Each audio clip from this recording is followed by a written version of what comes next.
BJP वाले पैसा नहीं लेते क्या? मोटी रकम लेते हैं, 20-20 करोड़ लेते हैं। विधायक खरीद रहे हैं, बनी दूसरी पार्टियों को 20-20 करोड़ का ऑफर था। मायावती सरकार में इतना मजदूरों के लिए कार्य आया था, इससे ज्यादा इस सरकार में कोई कार्य नहीं है मजदूरों के लिए। वो भ्रष्टाचार चरम पर है।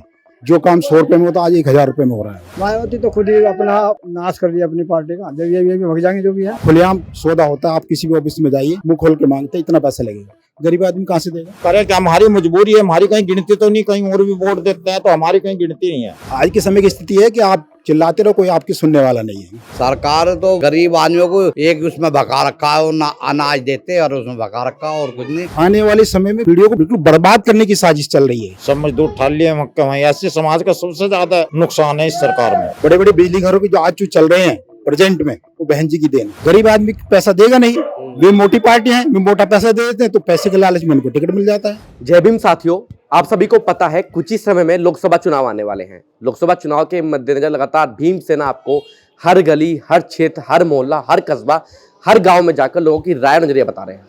इस समय हम मुजफ्फरनगर लोकसभा क्षेत्र के गांव मक्खनपुर में मौजूद हैं। यहाँ के जो सांसद है वो है मल्लुक नागर, जो कि बसपा पार्टी से हैं। अब आप मेरे पीछे देख सकते हैं कुछ लोग मौजूद हैं, चलिए इनसे बातचीत करते हैं चुनाव के बारे में। क्या नाम है जी आपका? नाम रूप सिंह। तो रूप सिंह जी, मुझे आप एक बार बताइए, आपके जो सांसद हैं बसपा पार्टी के मल्लुक नागर हैं, यहाँ से कब आए यहाँ पर? यहाँ पे तो कई महीने हो गए जब आए थे। वहाँ आए थे, उसमें पंचायत है, पंचायत घर है, उसमें आए थे। तो जो समाज के लोग थे उनको भी बुलाया गया था या खाली गुजर बस्ती में गए थे बस? नहीं, हम भी गए थे वहाँ पे, बुलाया गया था। हाँ, बातचीत हुई कुछ?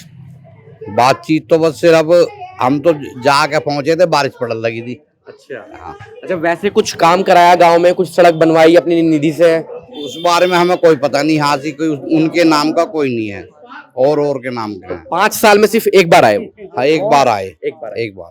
मोदी जी की सरकार, योगी जी की सरकार कैसी लगी? क्या क्या समस्या रही बहुजन समाज के लिए इस सरकार में? बहुजन समाज के क्या, उन्होंने भी हमारे पास सिर्फ एक रास्ता दिया था, यो प्रमुख कोटे से, और यहाँ से पर एक आता जो दिनेश खटीक देगी थी। बस ये है। सरकार कैसी लगी वैसे? ये सरकार तो गरीब आदमियों को एक उसमें भगा रखा है, ना अनाज देते और उसमें भगा रखा और कुछ नहीं। हमारे कोई लड़का नहीं लगा कहीं, कई दफे फार्म वार्म भर लिए, कहीं कुछ बांधा, बस उसमें कभी उसमें लीक कर दें या कुछ कर दें। हमारे बच्चे इधर उधर घूम रहे। तो सरकार फेल रही आपके अनुसार? फेल है जी हमारे इससे तो। ठीक है। मायावती जी का जब सरकार थी, जब कार्यकाल था मुख्यमंत्री का उनका, तब किस तरीके का माहौल था प्रदेश का? आपके समाज के लिए किस तरीके से पुलिस का रवैया रहता था? नेता किस तरीके से एक्टिव रहते थे उस टाइम? अटेंशन बिल्कुल, जो जाकर तहसील में बात भी करी तो खड़े होकर बात कर रहे थे। अपनी कोई सुनता भी नहीं है। जब आप लोग अपने समाज की कोई समस्या हो, किसी नेता के पास या किसी अधिकारी के पास जाते हो, तो क्या रवैया रहता है उन लोगों का? अजी बात कहाँ करें, वो धमका के मारे हैं। दिनेश खटीक के पास गए थे हमारे एक के, हम तो गए नहीं थे, पर ये सुना कि उन्होंने ये कहा कि इनके मुंह में पानी ओझ दो। ये मक्खननगर से आ गई। पानी ओझ दो? तो पानी पिला दो लोगों को? पिलाने को नहीं कहा, ओझ दो। ओझ दो मतलब क्या होता है? ओझ दो, मुंह पलट दो इनके मुंह में, ऐसे। आप लोगों के सामने की बात है ये? नहीं, मैं नहीं गया था, ये जो बता रहे लोग। चंद्रशेखर आजाद का नाम सुन रहे हैं आप लोग? चंद्रशेखर आजाद का सुना जी। क्या क्या सुन रहे हैं उनके बारे में? उनके बारे में तो ये सुना, उन्होंने कई जगह लड़ाई में आए हैं वे किसी के, हमारे यहाँ तो अभी आए नहीं। अब लड़ाई होगी, जब समस्या होगी तभी तो आएंगे, जब आप लोग बुलाएंगे। हाँ, ये बात सही है, जब भी आएंगे। मेरा नाम ऋषिपाल है। ऋषिपाल? हाँ, हमें ना चंद्रशेखर नहीं पड़ता, अभी हमने तो मायावती पड़ती रही। 5 साल घुरे सरकार एक्टिव, गांव में गली गली में विकास रहा था। अरे पता नहीं कहाँ से पैसा आया जब तो, अरे पता नहीं पैसा कहाँ गया। अब ये लोग जो भाजपा वाले हैं, जो आपके विधायक है दिनेश खटीक या जो सांसद है मल्लुक नागर, इनका रवैया कैसा रहा क्षेत्र के लिए? मल्लुक नागर तो हमारे गांव में कोई काम है नहीं। 5 साल हो गए। दिखाई दिए कभी? दिखाई एक बार आए थे, रात को बारिश पड़ी थी, 600 खूब तकड़ी बारिश पड़ी थी जब आए थे आज। ये जो दिनेश खटीक जो विधायक है भाजपा के हस्तिनापुर विधानसभा क्षेत्र के, क्या मामला बता रहे थे आप इनका भी? देखो, मामला इसका हमारे लिए किस हुई नहीं, ना ही हमने इसको अब वो करा, वोट दी, ना हमारे बारे में वो सोचे। मानोगे नहीं बात? तो वोट तो आपने हाथी को दी। हाँ, लेकिन हाथी वाले तो खुद नहीं आ रहे आप लोगों के पास। आ जाएगा, आ जाएगी, दौड़ के आओगे क्या वो बहन जी? हाँ, गज्जे गज्जे से आओगे पर तकड़े ढोल मार के। बहन जी का जो कार्यकाल था अपने समय में किस तरीके का रहता था? बहुत बढ़िया एक्टिव था, अटेंशन रहते, जो ड्यूटी पे भी 10 बजे वहाँ पहुँच रहे थे, मास्टर पहुँच रहे थे ड्यूटी पे एकदम। तो शर्मा जी मुझे आप एक बात बताइए, सरकार कैसी लगी भाजपा की? सरकार सब देखो ठीक है, पर अपने लिए जैसे भी है सब ठीक है। सब ठीक है, खुल के नहीं बोल पा रहे? नहीं खुल के बोलो भाई जी, मैं बता रहा हूँ कि जैसे भी है सब ठीक है, पर ये है कुछ आदमी को गलत लगता है, कुछ आदमी को सही लगता है, अपने अपने विचार होते हैं इंसान के। आपके क्या विचार हैं? हमारे तो विचार है देखो, सरकार जो भी बन जाएगी सभी के लिए सब ठीक है। तो महक भाई, जिस तरीके से भाजपा के 5 साल निकले, किस तरीके के लगे? भाजपा सरकार बेकार है बिल्कुल। कैसे कैसे बेकार है, क्या क्या कमी है? मायावती सरकार में इतना मजदूरों के लिए कार्य आया था, इससे ज्यादा इस सरकार में कोई कार्य नहीं है मजदूरों के लिए, कोई कार्य नहीं है बिल्कुल भी। सब मजदूर ठाल लिए मक्का वहीं। ऐसे समाज का सबसे ज्यादा नुकसान है इस सरकार में, कोई सुनवाई नहीं है ऐसे समाज की कहीं भी। जो ये भाजपा के नेता है क्षेत्र के, आपके किस तरह का रवैया है इन लोगों का आपके साथ? बेकार है, ऐसी समाज में आज तक नहीं आया हूँ, वोट मांगने भी नहीं आते? वोट मांगने भी नहीं आता ऐसी समाज में। तो दिनेश खटीक जो है, दिनेश खटीक और कास्ट के यहाँ आता है। जो सांसद हैं, ये मलुक नागर जो हैं, इनका कैसा रवैया रहा क्षेत्र के लिए? 5 साल में एक बार आए हैं, पिछले साल 10 महीने पहले बस। अब आप ये देखिए, वो तो आपकी पार्टी के ही सांसद है, जब वो लोग खुद ही एक्टिव नहीं है, क्या करे, वो तो क्लियर, कोई उनके पास जावे, उन्होंने तो टिकट खरीद के लिया, वो खुद कहते हैं वाली बात। खुद ऐसी बात कहते हैं, अदर कास्ट को जब यहाँ टिकट दे के भेजे, हमारी मजबूरी है वोट देने की। बसपा को, बसपा के आदमी, हम उसे वोट ना दें तो हमारा कोई विश्वास नहीं करेगा, और किस वोट देंगे, और कोई हमारा विश्वास भी तो नहीं करता। आपने किसी और को वोट दी है? नहीं, हमने नहीं दी अभी तक, बसपा के सिवा किसी और को नहीं दी। लेकिन बसपा के नेता तो आप कह रहे हैं वो टिकट, पैसों में टिकट खरीद रहे हो। करे क्या, हमारी मजबूरी है, हमारी कहीं गिनती तो नहीं, कहीं और भी वोट देते हैं तो हमारी कहीं गिनती नहीं है। क्या विचार चल रहा है, बदलाव कुछ करना चाह रहे हैं या लग रहा है बहन जी पे टिके रहेंगे? कांग्रेस को वोट दें, कांग्रेस को वोट देंगे। बहन जी को नहीं देने का वोट? नहीं, कांग्रेस को देंगे। तो बहन जी ने इतना सब कुछ किया आपके समाज के लिए, और आज आप बहन जी को छोड़ रहे हैं?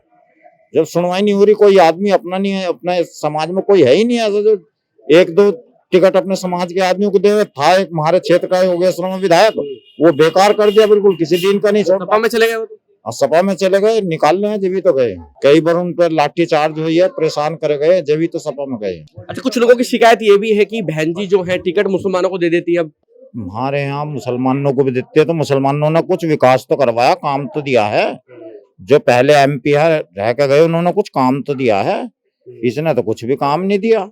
मलुक नागर ने? मलूक नागर में अब से 10 महीने पहले आया, बस एक बार पूरी पंचवर्षीय में आया भी नहीं तो यहाँ। कांग्रेस को क्यों पसंद करने जा रहे हैं आप लोग? पुरानी पार्टी है, सही है, उससे अच्छा तो, इससे भाजपा से तो अच्छा वही है हमारे लिए। तो प्रेमचंद जी, अभी सुना है उन लोगों ने क्या क्या बातें बताई हैं? वही तो सब बता रही है अपने हिसाब से। आपके क्या विचार हैं?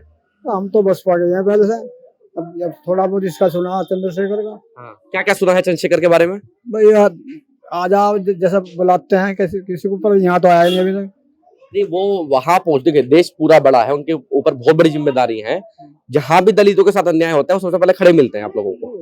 ये तो देखते होंगे आप, अखबार खबरों में पढ़ते होंगे। वो तो हमारे ये नाते मुकेश सिद्धार्थ, ये भी तो उससे ही है ना।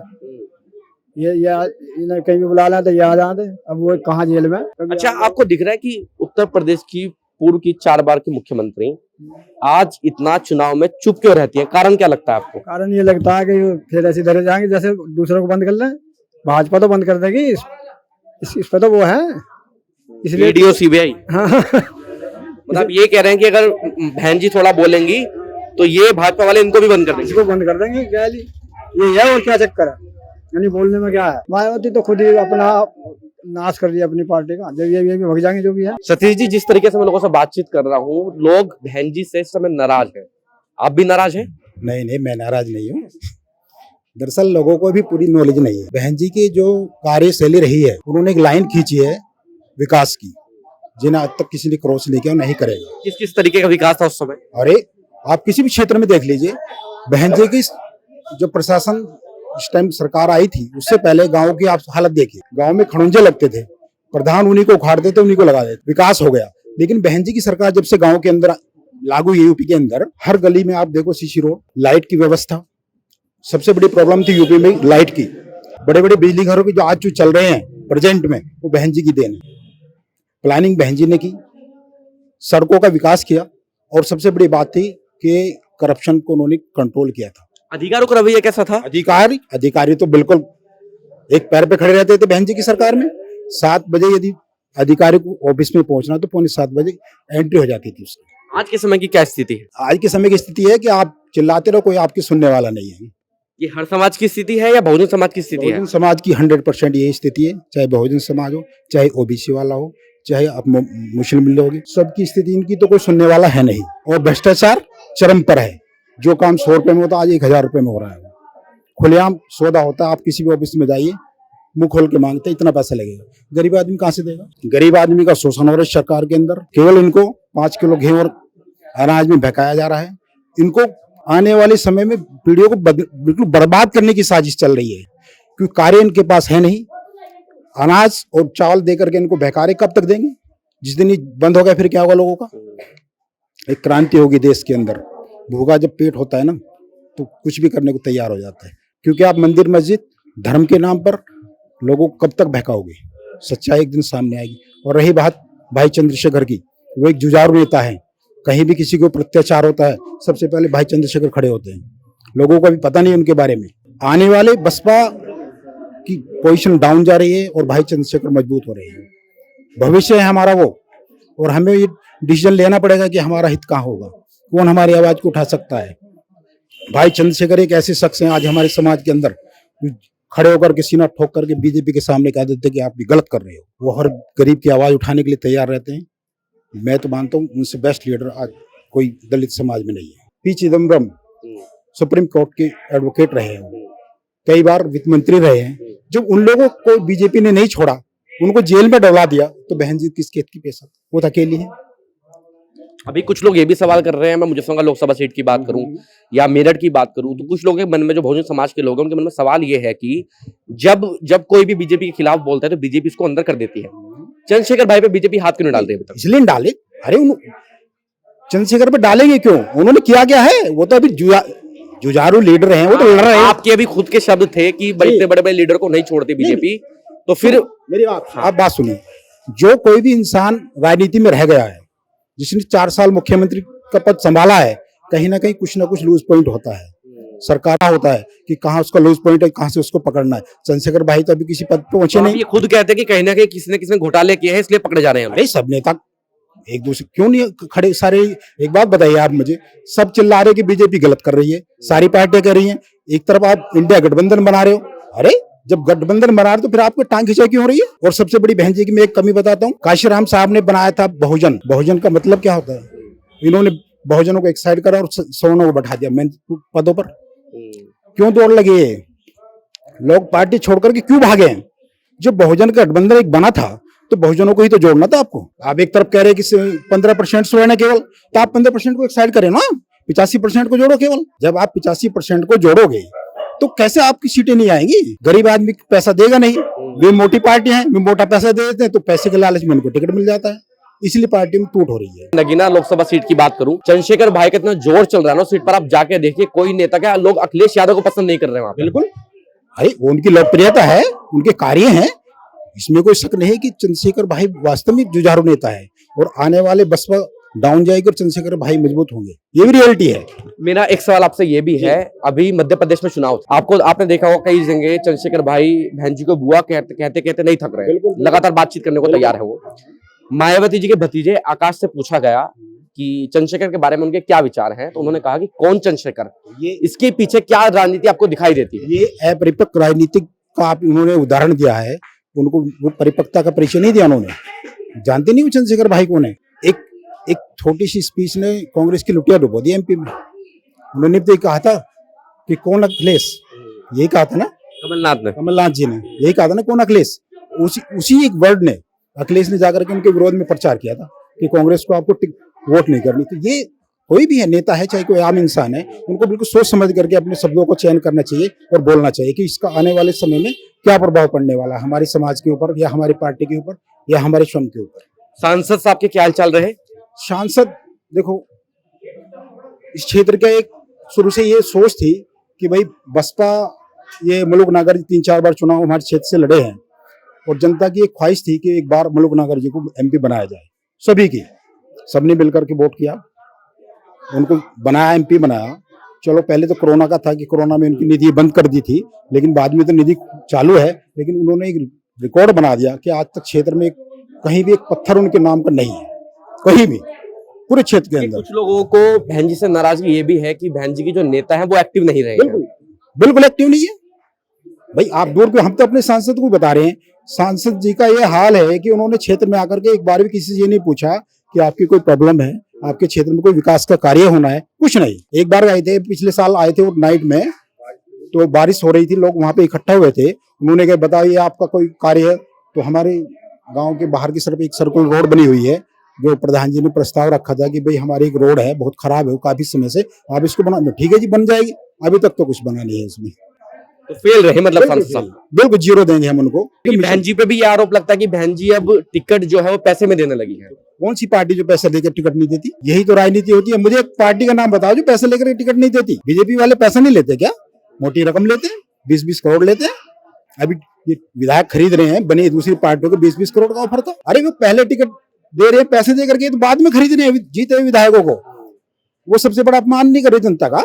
भाई हमने आपको विधायक बना करके विधानसभा में भेज दिया और आप दूसरी पार्टी में के हाथों बिक गए, तो आपने तो जनता का अपमान कर दिया। वो तो उनसे बड़े चोर हैं जो जीते हुए विधायकों को खरीद रहे हैं पैसा दे करके, लालच दे करके, तो वो तो उनसे बड़े चोर हुए। लेकिन आरोप हमेशा किस पे लगता है? छोटी पार्टियों के ऊपर। सत्ताधारी पे कोई उंगली नहीं उठाने को तैयार होता है, ये रियलिटी है। कोई पार्टी कम नहीं है। नेताओं को अपने करेक्टर में सुधार करना पड़ेगा, अपने विचारों को बदलना पड़ेगा। यदि बीजेपी को हटाने की बात करते हैं वैसे ही करते हैं, लेकिन रियल हटाना नहीं चाहते हैं। मेरा एक आखिरी सवाल आपसे, बहन जी या चंद्रशेखर को आप कोई ऐसी बात कहना चाहेंगे कि आपस में मिल जाए लोग? बस मैं तो बहन जी से भी यही कहूंगा कि अपनी उम्र का तगाजा देखें। चंद्रशेखर भाई नौजवान हैं, जुझारू हैं, समाज के चहेते हैं, और यदि ये दोनों एक जगह मिल जाए तो रिजल्ट कुछ अलग ही मिलेगा।